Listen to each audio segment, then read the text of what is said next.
Gente, vamos agora direto. Eu vou pedir aí para a gente já começar a nossa transmissão aí, porque o diretor do Banco Central, o diretor de Política Econômica, Fábio Kankzuk, já está falando. Daqui a pouquinho, os olhos aí atentos ao presidente do Banco Central, Roberto Campos Neto. Mas vamos ouvir o Fábio, já que começou nesse momento essa transmissão. A inflação ao consumidor segue elevada, alta nos preços dos bens industriais, devido a repasse de custos, restrições de oferta e redicionamento da demanda de serviços para bens, deve persistir no curto prazo. O preço dos serviços cresceram a taxas mais elevadas, refletindo gradual normalização da atividade.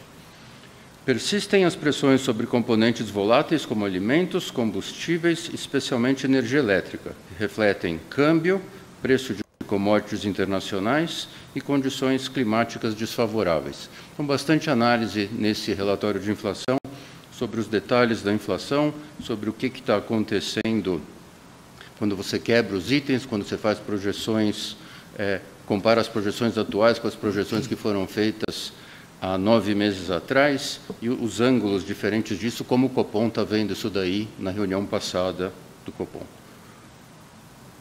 Começando para o cenário externo, eu lembro, concatenando com o que eu estava falando, corte do relatório é o Copom. Tá? Então, esses gráficos mostram o que estava acontecendo até a data de corte.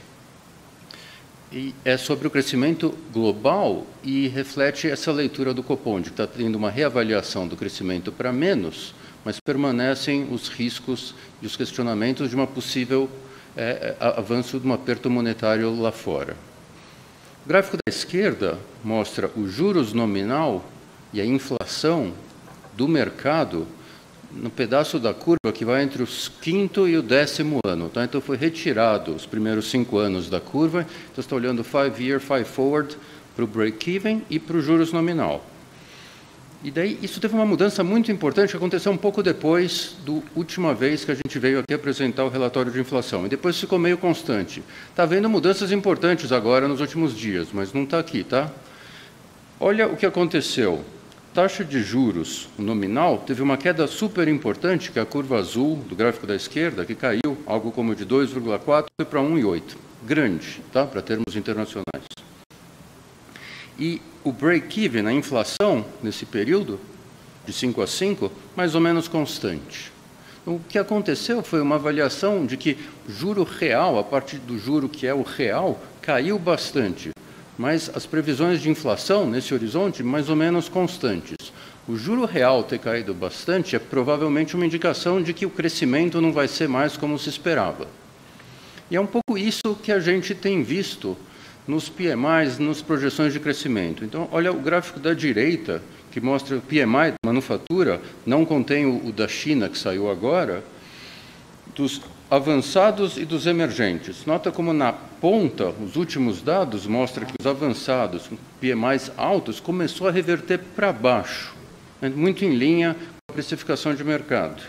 E os emergentes, bem mais para baixo. Né? Então, um questionamento já de crescimento dos emergentes, ligado, como está colocado no texto anterior, tanto a delta como a aperto de política monetária. Então, o Copom vê, puxa, de um lado você tem menos crescimento, do outro lado o risco inflacionário está mantido. Não aconteceu, mas é algo que continua sendo uma possível ameaça para as economias emergentes. Como isso influencia a gente? Então, nosso trabalho de inflação, esse cenário internacional, principalmente vai influenciar a gente via a inflação importada, que é esse índice de commodities. Você pega commodities internacionais em dólares e transforma em reais pelo câmbio, e é isso que vai afetar a nossa inflação. É o item mais importante do mundo afetando a nossa inflação. Então, esse gráfico da esquerda tradicional mostra como foi avançando essas commodities em dólar, como se mexeu o câmbio e como estão as commodities em reais. Então, nota, por exemplo, a commodities em dólares teve aquela queda no ponto máximo da pandemia, e depois ela vem subindo, numa mais ou menos constante. Né? Então, a curva azul, assim como a curva vermelha, subindo direto. Tem as oscilações, mas quando a gente suaviza e pensa na frequência mais baixa, que é o que o Copom faz, né? Pensa num horizonte mais longo, uma reta, uma coisa continua subindo. Tipicamente, a gente tinha a história de que o câmbio cancelava esse movimento. Então, a curva amarela se movia oposta à curva azul, de tal sorte que a curva vermelha ficava meio parada. E fato super conhecido é que isso não aconteceu dessa vez. Então, você nota a curva amarela mais ou menos de lado, né? Tem os movimentos, as notícias fiscais, as coisas acontecendo no câmbio, mas ela é mais ou menos de lado desde junho de 2020 até agora. Diferentes juros, mas o câmbio mais ou menos de lado. E isso faz com que as commodities em reais continuam subindo e impactando a inflação. Uma coisa curiosa que a gente está vendo na ponta é que esse fenômeno das commodities em dólares não ser cancelada pelo efeito da apreciação cambial não parece que está acontecendo unicamente no Brasil. Está parecendo cada vez que você estica essa curva para outros países, até países desenvolvidos com commodities importantes, você começa a ver, puxa, parece um fenômeno um pouco mais geral do que a gente pensava inicialmente. É verdade que as commodities continuam nessa toada, mas quando a gente olha dentro os itens das commodities, a gente começa a notar muita heterogeneidade. Então, a tabela da direita mostra um pouco isso.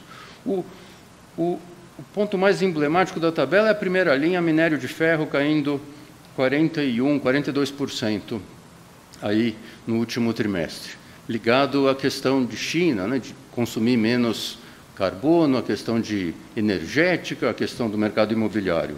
Então, tem alguns itens das commodities que estão se movendo abruptamente em outra direção. Quando a gente mistura tudo, continua essa pressão altista. Mas e cada um deles vai ter um impacto diferente sobre a nossa inflação. Tá? Então, é isso que está acontecendo na ponta. Ainda no externo, deixa eu fazer a revisão das nossas projeções para contas externas para 21 e agora para 22 também.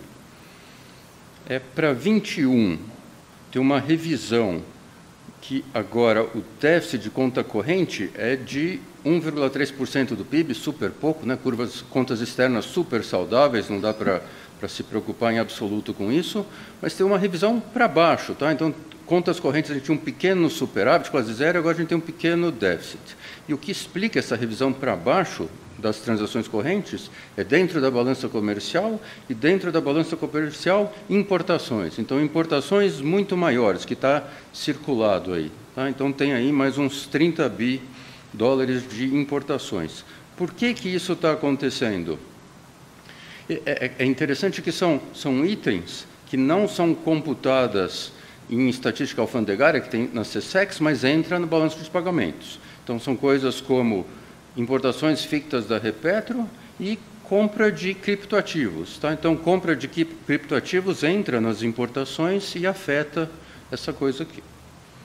Ainda em 22, o IDP, investimento direto, está um pouquinho mais baixo, mas quando a gente olha dentro dele, o que está puxando ele um pouquinho para baixo é a parte de intercompanhias, que a gente mostrou num box alguns relatórios atrás, que é uma parte muito volátil, que tem pouco a ver com fundamentos e que tende a reverter a média. Tá? Então, não é algo de fundamentos, algo que é importante para o futuro. De forma geral, como eu disse, super favorável, um déficit minúsculo de transações correntes e facilmente financiado por IDP.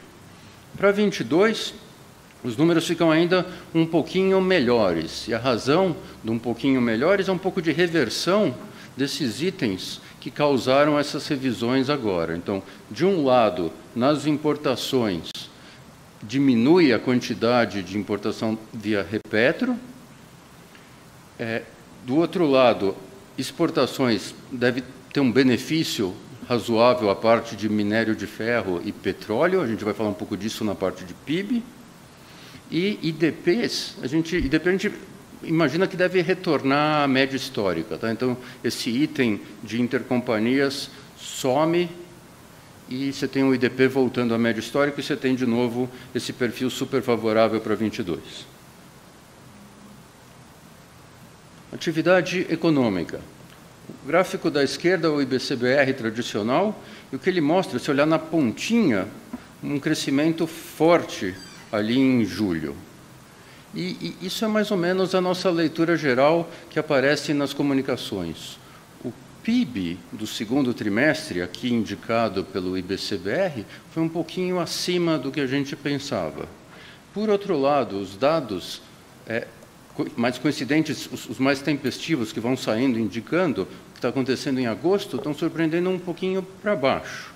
Então, é isso que motiva a nossa revisão de PIB muito pequenininha. Você tem um dado um pouco melhor para o segundo TRI, um dado um pouquinho pior para agosto, e você faz um pequeno ajuste na margem que a gente vai mostrar depois. Produção industrial, o gráfico tradicional que a gente mostra de, olha, serviços ainda está voltando, a indústria já está lá em cima, continua valendo. Mas a gente achou mais interessante mostrar esse outro gráfico aqui de produção industrial. A indústria está forte, todo mundo sabe, mas tem uma heterogeneidade importante no que está acontecendo com a indústria, que motivou um dos boxes que eu vou mostrar, aquele do mapa verde e vermelho. Então, você nota, por exemplo, aqui, bens de capital super forte, crescendo bastante. E quando a gente vai olhar investimento, mesmo tirando a parte do Repetro, tem coisa acontecendo ali, máquinas e equipamentos, e isso está mostrado aqui na produção industrial. Por outro lado, bem de consumo durável, lá para baixo. O mais emblemático, como se sabe, automóveis, mas mesmo você retira automóveis de dentro de consumo durável, você nota... Tá aí, a gente está vendo aí a explicação, né, do diretor de política econômica do Banco Central, o Fábio Campuzuk. Daqui a pouco a gente volta, porque aí vamos ter o presidente do Banco Central, Roberto Campos Neto, falando um pouco mais sobre esse relatório trimestral aí da inflação. O Fábio apontou aí alguns pontos, né, principalmente em relação às commodities dolarizadas. É claro que ele especificou muito bem ali algumas commodities com reajuste, ele citou algumas outras em queda, como o minério de ferro, mas o quanto isso tem impactado aqui na nossa inflação. Ele falou bastante também sobre os juros nominal, a questão da inflação do mercado, disse também, né, que isso tem acontecido em outros países, não só os emergentes, mas também nos países avançados, e está aí dando algumas explicações exatamente ali com o PPT, mostrando tópico por tópico, mas a gente está aqui aguardando a explicação daqui a pouco, né, o pronunciamento do Roberto Campos Neto, e a gente volta com ele então, para a gente acompanhar aí sobre esse relatório trimestral da inflação que está sendo apresentado neste momento pelo Banco Central aqui do Brasil. Daqui a pouco também a gente vai falar com a Giovanna Locatelli, que está acompanhando lá nos Estados Unidos, ainda não começou o pronunciamento do Jerome Powell, está ali só na abertura, naquele movimento ali de abertura, de boas-vindas, mas a gente também está aguardando. Essa é um assunto também importante sobre uma possível data de retirada do tapering lá, para começar já o tapering lá nos Estados Unidos. A gente volta com a Giovanna daqui a pouco também, atualizando essas informações.